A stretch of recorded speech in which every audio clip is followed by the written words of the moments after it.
चला पूजनमा करे चला पूजनमा हो पूजनमा करे ना तब कस बाबा दे तू ध्यानमा चला पूजनमा करे ना तब कस बाबा दे तू ध्यानमा चला पूजनमा करे ना चला पूजनमा करे ना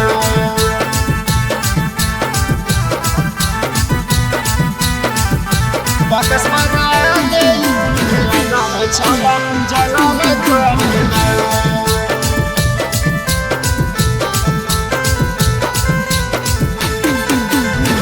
नागमा में बाकस बाबा हाथी विराजमान हो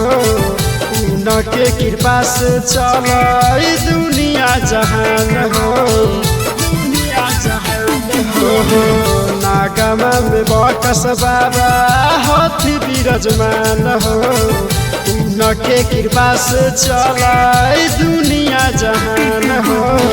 महानमा में लेला तू इना कारण मामा हो इना कारण महानमा मलैला तू इना कारण मामा हो इना कारण बकस बाबा दे तू ध्यानमा चला पूजनमा करना बकस बाबा दे तू ध्यानमा चला पूजनमा करना चला पूजनमा करना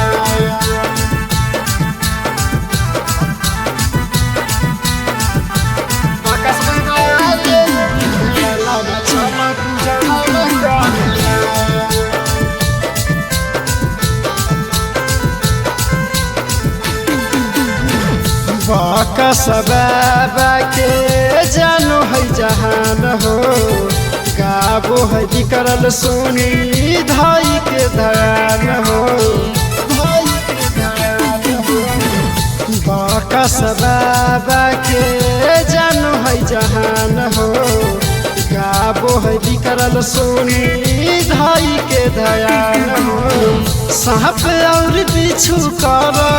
इनके गुण गानमा हो इनके गुण गान साहब और पीछू कर